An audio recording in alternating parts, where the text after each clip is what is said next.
बिस्मिल्लाहिर्रहमानिर्रहीम, अस्सलाम वालेकुम नाज़रीन, आप यूट्यूब चैनल देख रहे हैं। मैं इमरान खान हूँ। सबसे पहले बात शुरू कर लेते हैं आज अलीमा खानम के बयान से। और अलीमा खानम ने ये लास्ट टाइम बयान दिया इमरान खान साहब के हवाले से और बड़ा जज्बाती बयान है उनका। लेकिन इमरान खान साहब का केस चल रहा है अदालत में। उस केस के हवाले से इमरान खान साहब की अपनी बहन से मुलाकात हुई अडियाला जेल के अंदर, और फिर इमरान खान साहब की बहनों ने और इमरान खान ने मिलकर ये फ़ैसला किया कि आइंदा इमरान खान साहब का जो पैगाम है वो अलीमा खानम की बजाय दूसरी बहनें सुना दिया करें। ये खबर पहले भी बाहर आई थी, मेरे इमरान खान साहब की फैमिली ने इसके ऊपर रिएक्ट किया था। अब फाइनली जब इन्होंने जाके जेल के अंदर डिस्कशन की तो ये तय पा गया। इसकी वजह क्या है? इमरान खान साहब बड़ी तकलीफ में थे। उन्होंने कहा जी 2 साल से ज़्यादा हो गया मुझे, मैं जेल के अंदर हूँ। मैं जो बात कहना चाहता हूँ मेरी पार्टी के अंदर कोई वो जुर्रत ही पैदा नहीं करता। मैं जो पैगाम देता हूँ या बयानिया जो देता हूँ उसका बोझ कोई उठा ही नहीं सकता। मैं जो बात बाहर पहुंचाना चाहता हूं जब वो कोई और नहीं कहता तो फिर मैंने अपनी बहनों के ज़रिए से आहिस्ता आहिस्ता इस बयानिए को बाहर पहुंचाया। और जो बात मैं कहना चाहता था अपने पैगाम के अंदर वो काफ़ी अरसे से आहिस्ता आहिस्ता वो पैगाम दिया जो बाकी कोई इसका बोझ नहीं उठा सका। ये इमरान खान के अल्फाज हैं। उन्होंने कहा कि जब कोई बोझ नहीं उठा सका तो मैंने ये पैगाम अपनी बहन को दिया कि वो बाहर जाकर मीडिया को दे, और इसी वजह से मेरी बहन के खिलाफ मुहिम चलाई जा रही है। इमरान खान ने यह भी कहा कि ये पार्टी 30 साल से है। आज तक मेरी बहनों की कोई दिलचस्पी पार्टी के अंदर नहीं थी और ना किसी ओहदे लेने और ना किसी फैसले में शरीक होने की उन्होंने कभी कोशिश की। तो इस किस्म की बात नहीं होनी चाहिए थी जो मेरी बहनों के बारे में की गई। यानी बहुत सारे लोग अब करते हैं ना, देखें शेर अफजल मरवत ने, गंडापुर ने और कुछ और लोग हैं। ये एक्चुअली गंडापुर की सारी पार्टी के करीबी लोग हैं। पहले गंडापुर शेर अफजल मरवत से बहुत नफरत करते थे, लेकिन अभी अगर आप देखें तो शेर अफजल मरवत और गंडापुर के बीच में से हवा भी नहीं गुजर सकती। बड़ी करीबी ताल्लुकात हैं, अल्लाह ताला ये दोस्ती सलामत रखे। अब उसमें जो है वो मरवत साहब हों या दीगर लोग हों या गंडापुर के नज़दीक जो लोग भी हैं वो सारे इस वक्त अलीमा खानम के ऊपर कीचड़ उछालते हैं। तो इस पर इमरान खान साहब को तकलीफ हुई।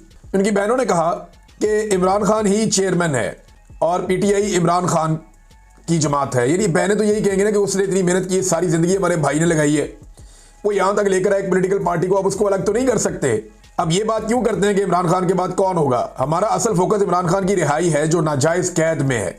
हम सारा दिन लगाकर और मेहनत करके इसलिए नहीं आते, अपनी जान को भी खतरे में डालते हैं, बार बार गिरफ्तार करने की भी चीज़ें होती हैं कि इमरान खान सारी ज़िंदगी जेल में रहे या 10 साल तक जेल में रहे। ये बातें हमारे कानों में डाली जाती हैं कि अगले 10 साल इमरान खान कैद से बाहर नहीं निकलेंगे।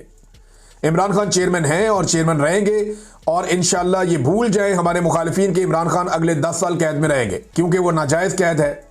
केसेस उनके ख़त्म हो गए हैं, लेकिन जब वो बंद हैं और आइसोलेशन में है। अच्छा, एक और बात उन्होंने बताई कि इमरान खान ने बताया कि मैं आसिम लॉ के सामने नहीं झुकूंगा। फिर उनकी फैमिली ने कहा जी हम भी नहीं झुकेंगे। फिर अलीमा खानम ने बताया कि मेरे ऊपर भी वारंट्स हैं और लेकिन हम इससे परेशान नहीं हैं। अगर वो गिरफ्तार कर भी लें तो हमें कोई परवाह नहीं है, क्योंकि हम पहले भी गिरफ्तार हो चुके हैं। इमरान खान ने कहा कि यह भी जाकर कह देना कि हम पूरी जिद्दोजहद करेंगे और जो भी हो जाए हम इमरान खान की रिहाई के लिए खड़े रहेंगे। वो हमारा इकलौता भाई है। ये कैसे हो सकता है कि हम उसकी जल्द रिहाई ना चाहें? हमें भी दुख होता है, लेकिन हमने कहा कि ये सब कुछ डिस्ट्रैक्शन है, यानी ये तवज्जो हटाने की कोशिश की जा रही है। लिहाजा तवज्जो हटाने की कोशिश से बचने के लिए अलीमा खानम ने कहा कि जी हमने अब फैसला किया है कि मेरी बाकी बहनें वो बाहर आके मीडिया से बातचीत किया करेंगी। फिर इमरान खान ने यह भी बताया कि अब उन्हें मुकम्मल कैद तन्हाई में डाल दिया जाएगा। ये इमरान खान साहब को पैगाम दे दिया गया है। देखिए, जो कुल मिला के बात सामने आ रही है वो ये है कि इमरान खान साहब के खिलाफ ये तोशाखाना 2 के अंदर अब फैसला सुनाया जाएगा। हालांकि कल के दिन में तोशाखाना 2 की बरीयत के हवाले से इमरान खान साहब का इस्लामाबाद हाई कोर्ट में केस लगा हुआ, लेकिन वो नहीं होना, उन्हें इंसाफ नहीं मिलना मुश्किल है। अब उसमें फर्दर ये होगा, कोई ना कोई तरीका करके डिले कर दिया जाएगा और फिर एक लंबी डेट दे दी जाएगी और अगली डेट से पहले इमरान खान साहब को सजा सुना दी जाएगी। ये जब इमरान खान साहब को, और कई महीनों से केस पेंडिंग पड़ा हुआ है, जब इमरान खान साहब को सजा सुना दी जाएगी तो बाद में अलकादर यूनिवर्सिटी वाले केस में उनकी जमानत हो जाएगी। फिर इमरान खान साहब एक और मुकदमे में अंदर हो जाएंगे। और अब यह बताया जा रहा है कि इमरान खान साहब को यहां से जेल से मुंतकिल करके किसी और जगह पर ले जाया जाएगा और मुकम्मल तौर पर आइसोलेशन में या कैद तन्हाई में इमरान खान को डाल दिया जाएगा, क्योंकि पाकिस्तान के आर्मी चीफ बहुत गुस्से में, वो पसंद नहीं करते इमरान खान साहब को। ये बात तो सब जानते हैं कि आर्मी चीफ आसिम मुनीर का बस नहीं चल रहा कि वो किस तरीके से इमरान खान से बदला लें। और इमरान खान साहब जो भी बात करते हैं खुलकर, देखें कोई भी कभी किसी आर्मी चीफ के खिलाफ बोल नहीं पाया पाकिस्तान में, कभी बात कर ही नहीं पाया। ये बहुत ताकतवर लोग होते हैं, ये पूरी फौज इनके साथ होती है, हथियार होते हैं, बहुत सारे लोग होते हैं, एजेंसियां कंट्रोल करते हैं, तो पूरे निज़ाम को ये काबू करते हैं, सियासतदानों को भी, अदालत को भी। तो आर्मी चीफ के खिलाफ बोलना पाकिस्तान के अंदर या पाकिस्तान जैसे मुल्क के अंदर नामुमकिन होता है। अब इमरान खान ने ये काम किया है तो आर्मी चीफ को गुस्सा तो आएगा और वो बदला भी लेंगे, और वो बदला आपको बार बार दिखाई भी देता है। बहरहाल ये इमरान खान साहब ने बताया कि मुझे आइसोलेट कर दिया जाएगा। बाकी जो इमरान खान साहब का डिटेल पैगाम है वो उनके सोशल मीडिया की जानिब से जारी किया जाएगा। जब वो पैगाम आता है तो मैं आपके साथ शेयर करूंगा। एक और बड़ी खबर है, और ये खबर है आज़ाद कश्मीर के हवाले से। ज्वाइंट अवामी एक्शन कमेटी ने जो मुज़ाकरात किए थे मौजूदा हुकूमत के साथ, चाहे वो वफाकी हुकूमत है चाहे वो वहाँ की आज़ाद कश्मीर की हुकूमत है, उन मुज़ाकरात के नतीजे में जो चीज़ें उन्होंने हासिल की हैं अभी तक वो चीज़ें तो मिली नहीं, लेकिन कुछ एक्शन शुरू हो गए हैं। मिसाल के तौर पे पहला एक्शन कि जो 50 मेन रहनुमा हैं अवामी एक्शन कमेटी के, जो एक्टिव लोग थे, उनके 50 के करीब लोगों के नाम डाल दिए गए हैं नो फ्लाई जोन लिस्ट के अंदर। यानी ये लोग अब पाकिस्तान से बाहर ट्रेवल नहीं कर पाएंगे।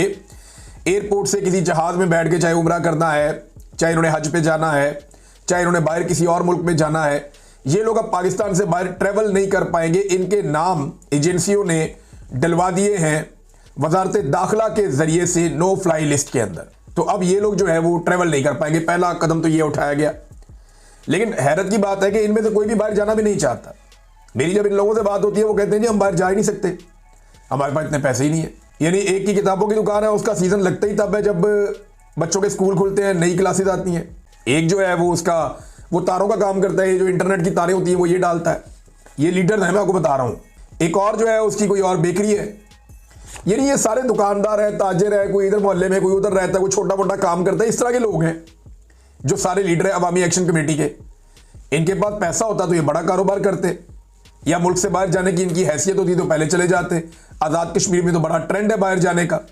तो ये गरीब लोग हैं, अपने लोगों के साथ जुड़े, वो कहते हैं ना हमने बाहर जाना है और ना हमें बाहर जाने का कोई शौक है, हमारा फोकस सिर्फ अपने काम के ऊपर है। इन्होंने हमसे वादा किया हुआ है, और याद रखिएगा वादे में गारंटी मिलिट्री एस्टेब्लिशमेंट के उन अफसरान ने दी हुई है जो बीच में पड़े हुए थे, बाकायदा गारंटी है। तो 15 दिन के अंदर अगर ये चीजें हो जाती हैं तो ठीक है, अगर ये चीजें नहीं होती तो अवामी एक्शन कमेटी फिर उसके ऊपर एक एक्शन लेगी। अब तक के लिए इतना ही, अपना ख्याल रखिएगा, अपने चैनल का भी। अल्लाह।